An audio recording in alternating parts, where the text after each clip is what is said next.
we need to model more as leaders. I made this mistake. I never took time off. And when I got sick, I still came to work. And then I Mm. realized I wasn't doing a very good job as a leader, modeling, taking care of myself and my family first. I had an honest moment where I'm like, look, you guys, I didn't realize these are the things I was doing, and I'm going to try and be better. And I want you to as well. But that modeling of them watching, what are you doing? They're watching everything you do. You are now listening to the Lifelong Learning Defined podcast with your host, George Valenzuela. This is education coach George Valenzuela. Welcome to the Lifelong Learning Defined podcast, where I provide all educators, whether instructional leaders or teachers, tips on how to be their best both personally and professionally. Now let's get into it. We're here today with an incredible educator, my new friend, Danelle Almaraz. Danelle is part of InnovateEd, where she helps school leaders create real, sustainable change by leading from the middle and focusing on continuous improvement. For the audience, I came across her work on LinkedIn, and I knew immediately I needed to have her on the show. Her social media game is crazy, y'all. She posts lots of tools and frameworks, which y'all know is right up my alley. Much respect to you, Danelle. How are you? Oh, wonderful. And thank you for having me. I'm so excited to be here with you. It's my pleasure. Danelle, a lot of people talk about leadership, but you're out here building leadership from the middle. What does it actually mean to lead from the middle, and why is it so powerful? At this moment in time, I really believe that we function under hierarchies for a very long time, waiting for the federal government to tell us what they wanted down from the state, down from the district. And that served its purpose. In the Industrial Revolution, we really wanted to train people. Can you come on time? Can you follow instructions? We're in a moment of time that we really need to think about more like huddles, bringing teachers Mm. together to share what's working, what's not working. No one is an expert. It requires a moment of co-leading and co-learning, which requires a leadership style that is, I'm not the all-knowing. I'm not going to make all the rules. It's empowering others so that we can really learn from each other and especially talk to the kids. What's Mm. working for them? What's not working? They're telling us with 26% chronic absentee rate that what's happening isn't working. People are not wanting to become teachers. So if we don't shift that idea of hierarchies and move to more like huddles, people aren't feeling seen and heard. I love what you're saying. As an education consultant, I always feel like I'm building the plane as I'm flying it. I have to admit, I have no idea what I'm going to have to build next, but I know the tools and frameworks that I'm going to use to build it. I have an instructional innovation model. That's the model that I help leaders use in order to determine what are the needs in the classrooms, what do the teachers need, what do the kids need. And I have found that in every school system, in every school, it's never the same. Mm. So I love what you're saying, not waiting on the top to tell us what to do, is having systems in place for really determining that on our own. I also believe instructional innovation, when I say that, I'm including your work in that too, right? Because you're helping improve systems and instruction and also leadership. That's an ongoing process that's iterative, that should be going on forever because we need to know what kids and teachers need. Any thoughts on that?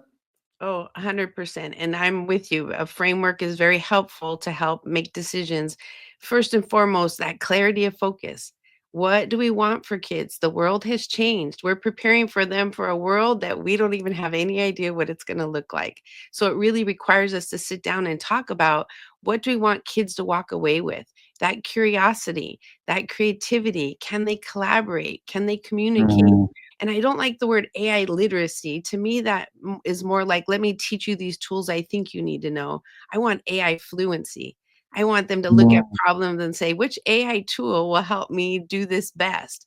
But in the current instructional model of kind of gradual release and the teacher in the front of the classroom ideas, we need to move away from that to more events, project-based learning, where kids are working on something that was relevant to them, meeting people out in the community that can help support, help them with internships. We just need to rethink the structure that we currently have and move it towards something where it's really the lead from the middle and they're helping create the change. I'll tell you why this is so important. I've worked in schools where they've had 6 principals in 3 years. They cannot sit back and wait for the next principal to come. I've had districts that have had 5 superintendents in 5 years. You can't wait. So now what we do is we keep moving forward, and then when we hire, we're looking for someone to support what we're doing. We're not waiting to say, we're waiting for the next person to come to tell us what they want. Nope, we're gonna move forward, and we're gonna tell them, I train them, these are my adult sentence starters. That's a great idea, superintendent so and so, but it doesn't fit into our inquiry cycle at the moment. Mm. Clarity of focus gives you the power to say no to one more good idea in a system that just keeps adding and adding. That is such a really great way of looking at things. I remember when I was in Richmond City many moons ago, I left back in 2017. And I remember around 2013, the school district was in flux because we got a new superintendent and we weren't sure of the new direction. And my mentor said to me, when this happens, you govern yourself. You do the things that you know are going to help the teachers and help students. And you do that, you can never be penalized for that. If you get teachers and students speaking the way you do, and back then he said, just put it on social media. And that's what I started doing. If you get them speaking the way you do, then you'll never have to prove a point to any superintendent, any school board, any parents, anybody. It's that shared leadership piece. I really want I learned this over time. I've been doing this work for about 15 years, and I used to just work with the principals. But then when they would leave, all that hard work we put in over 3 to 5 years kind of just dissipated. So now I work with the principals and their leadership teams so that I want those teachers to become coaches. I want them to become assistant principals. I want them to become Mm, principals so that you're building your pipeline. If you think about education, most people are promoted because they're good teachers. That was mm, me. I was a great math teacher. But all of a sudden, they're like, here's your school budget. Here's 10 angry parents. Here are teachers that aren't doing what they're supposed to. Fix it. Figure it And out. Yeah. figure it out. And luckily, I had mentors that I called and said, oh my gosh. But once I found a framework that really helped guide my thinking, it was Mhm, like the secret sauce. Don't be mm, guessing. Here's the winning formula. Here's the for the bake off. Here's the mm, winning cake recipe. If you can then help them with that, what I want to create is an army of problem solvers. I don't want compliant people. I want the ones that are asking, why are we doing this? What is the point? With a clear vision of, and I think that's where it starts, that clarity of focus around what do we want for kids? Let's make that the floor of what do we mm, want for students. And now, if we're tight on the what and the why, we can be a little looser on the how. We can be a mm. little looser. What I find is out of fear, districts are getting tighter. Follow this curriculum with fidelity. What that says to me is teachers are artists, and what you're asking them to do is paint by numbers. That is not fun. That no one's enjoying that. If you're tight on this is what we want for kids and this is why it's important, then you can be a little looser on the how. The Yeah, system should never be so tight that there's no room for innovation. I completely agree. Even where there's scripted resources, I always coax my instructional leaders to understand, hey, I have a mapping tool. If we just pull those objectives and the product and maybe a few of the assessments out of the curriculum, I can show them how to personalize this for their learners. First thing. The second thing that I really like you said, so I was a STEM specialist in my district many moons ago. I was responsible for 40 teachers that were teaching engineering, STEM, and computer science. And I realized that from central office, we were telling teachers to do things we didn't know how to do ourselves. That led me to then join Buck Institute, which is now PBL Works, because I learned from one of my counterparts out in Virginia Beach that project based learning is the instructional approach you can use when you're trying to have lessons that are experiential.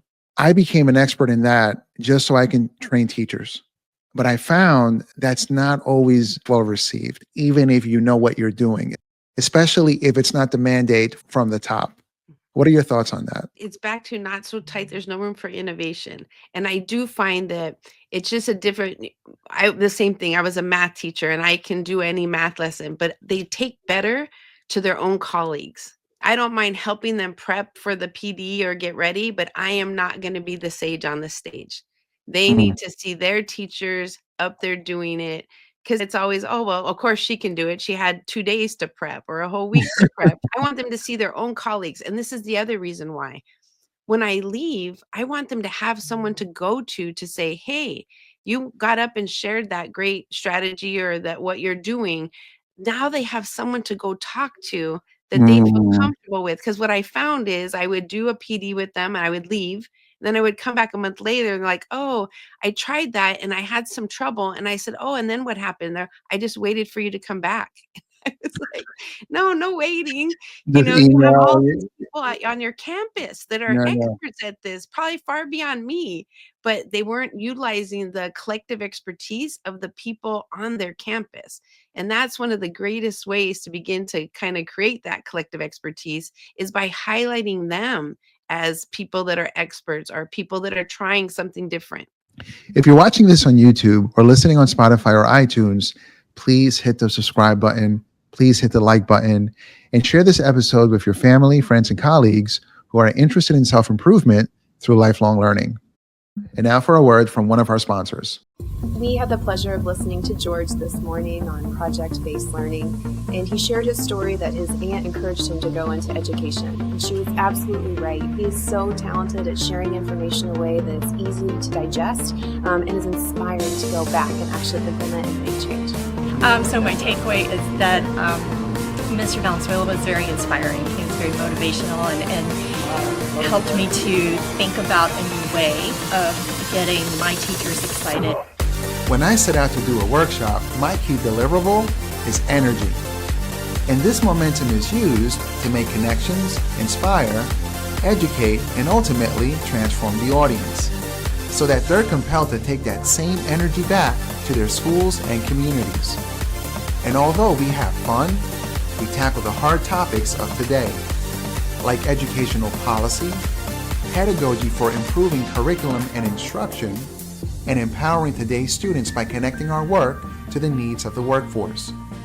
So please consider Lifelong Learning Defined for your next keynote, workshop, or conference, and overall instructional and educational coaching needs. My name is George, and I hope to connect with you soon. We would love to have him come and do some work with us and help us be a little more successful and help our students to be more successful.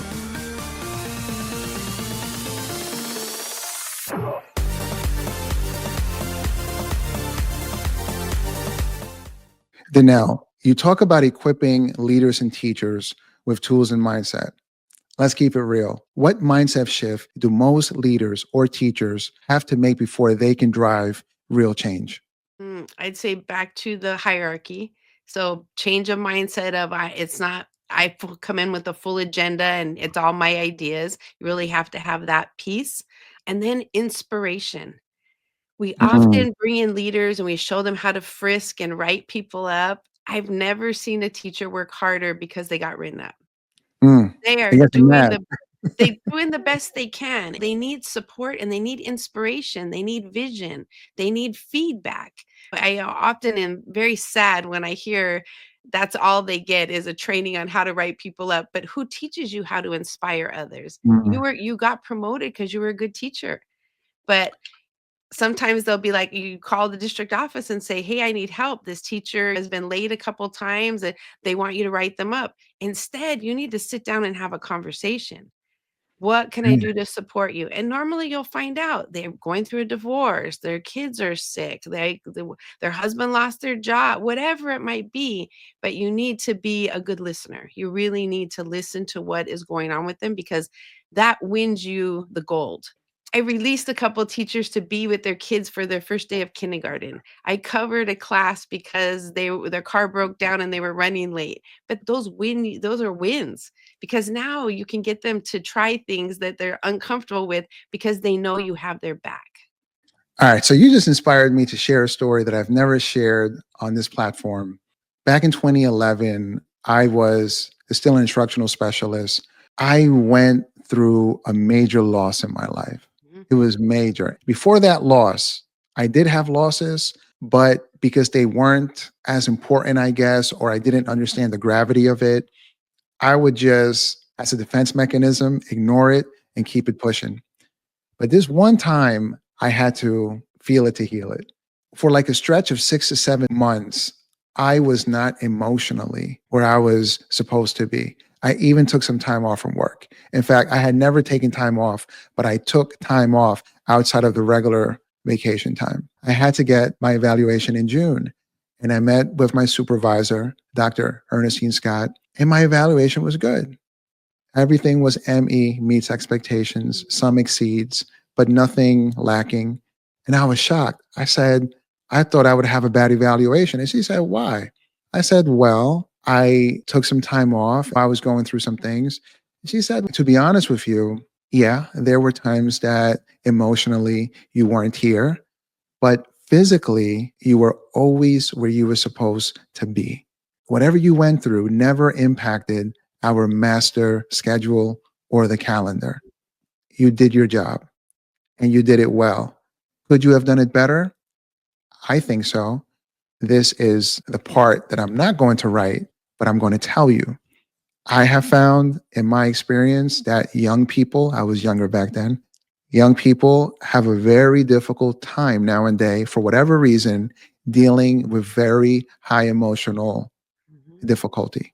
George, don't ever let that happen again, because it'll derail your career and your goals. No one at work should know what you're going through.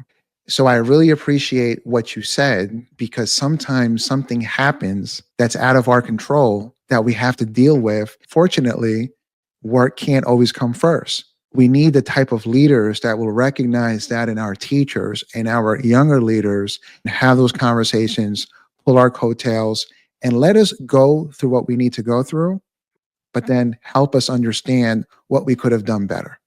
Yeah. People that feel better do better. Mm. It's that simple. Everyone goes through it. As the mother of 5, I had moments where I had kids that were sick, or I've got to take my child to the hospital. I think one of the gifts I have, and it's definitely from God, is my willingness to just be curious. What is happening in this person's life that they are not, and I notice right away, like, gosh, they're not quite themselves. Something's up. Mhm. Just from a place of curiosity, checking in on them. Hey, George, everything okay? You're not seeming like yourself. Is there anything I can do to help? If they say no, that's okay. But I now have let them know that I'm aware that something is happening. And now I've opened the door just a crack.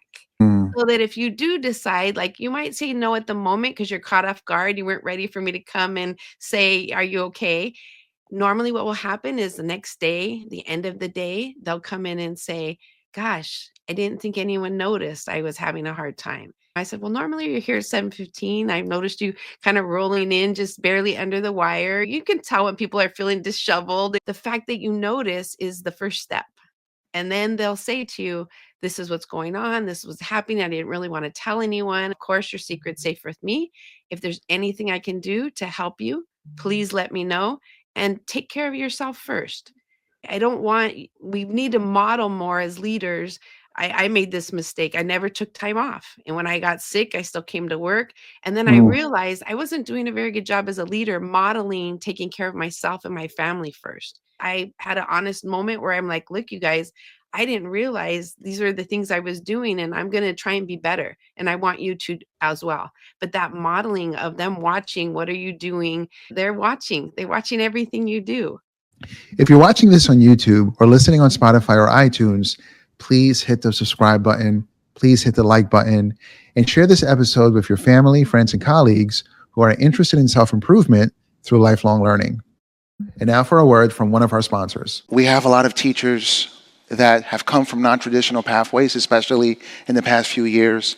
Interactions, expectations is really the first step. All of my teachers, raise your right hand and please repeat after me. I promise that I will speak positivity into my students.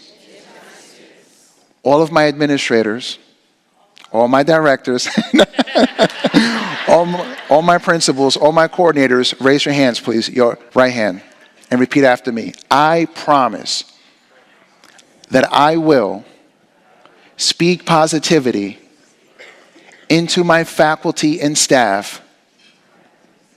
Thank you. Danelle, artificial intelligence is changing the game in education, and you are an expert. How do you see school leaders leveraging AI in meaningful, ethical ways to support their work? Oh gosh, we just created a Innovate Ed, the schools on the move kind of an agent. Imagine having a coach in your pocket with your framework where they can ask questions. What I'm finding is we need the adults to experience it because they don't even have any idea what can happen with the kids.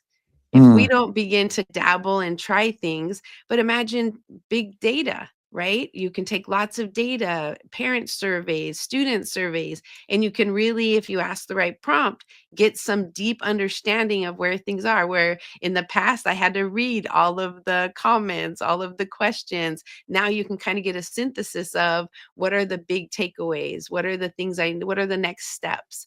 I'm just finding that how do we use it to make things better? What I am concerned about is using AI to make more worksheets, using AI to make more packets, having kids just go on and without any guidance. It's in their world now. So we need to begin to think of how do we use it to our benefit?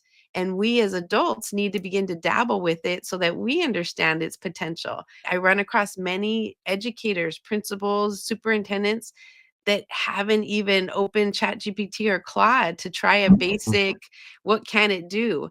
And it takes time. You really have to learn how to master what is it you're asking? What do you want it to do for you? You have to be able to communicate very well to get the product you want at the end. But we really need to start looking at it a little deeper to say, how is this going to help us with differentiation, personalization, to give kids in their pocket something that can help them or guide them or give them feedback. You think about writing is one place I see a lot of teachers using it.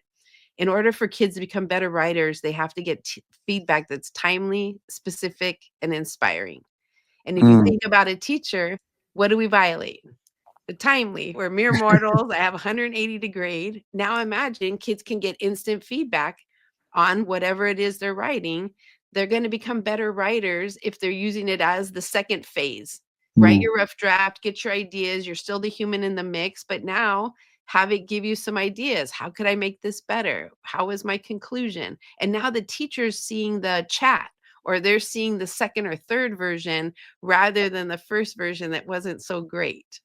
I totally agree with everything you say, and I keep my AI bot in my pocket for the audience to echo what Danelle said. One of the things I've done is I've trained ChatGPT. If you hit customize ChatGPT, you can actually tell it the traits that you want. So I'm going to read it for y'all. What traits should ChatGPT have? Pragmatic, backed by science, straightforward, no BS, match my tone, tell it like it is, no sugarcoating. I don't need anybody kissing my butt or telling me I'm great. I need to hear the truth. No pseudo questions, full sentences, real clarity, sound smart, grounded, direct, like you're actually helping, not babysitting me.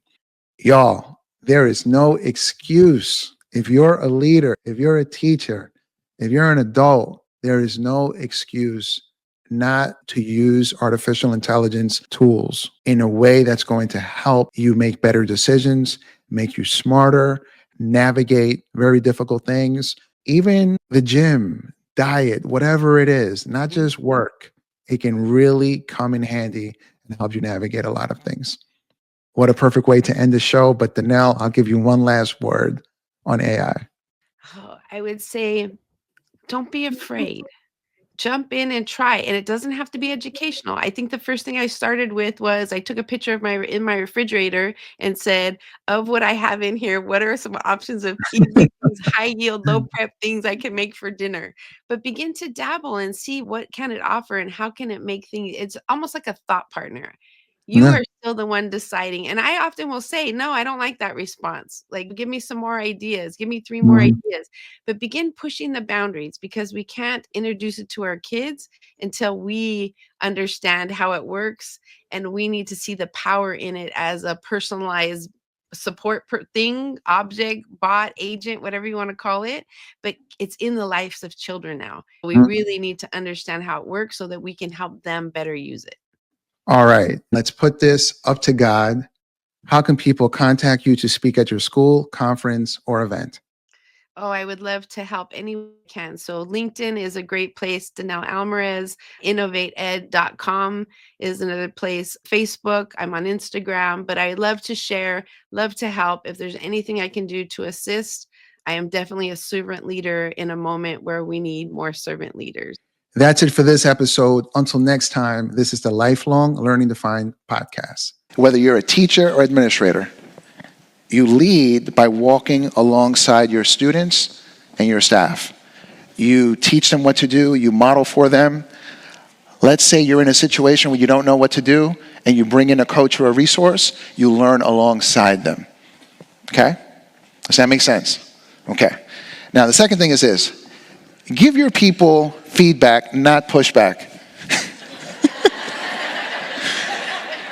Whoever you push back on, whether physically or verbally, they're going to do it right back immediately.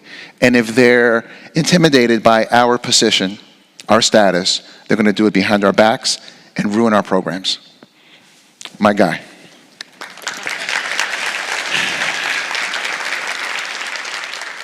I want to leave you on this note. Trajectories can be changed.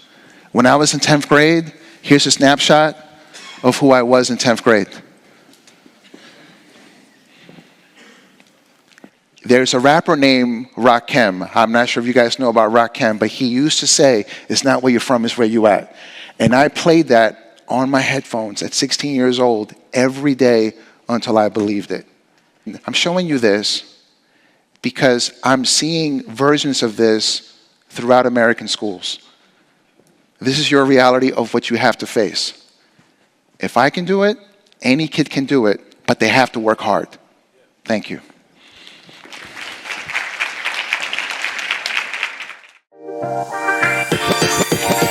Thank you for listening to the Lifelong Learning Defined podcast with Jorge Valenzuela.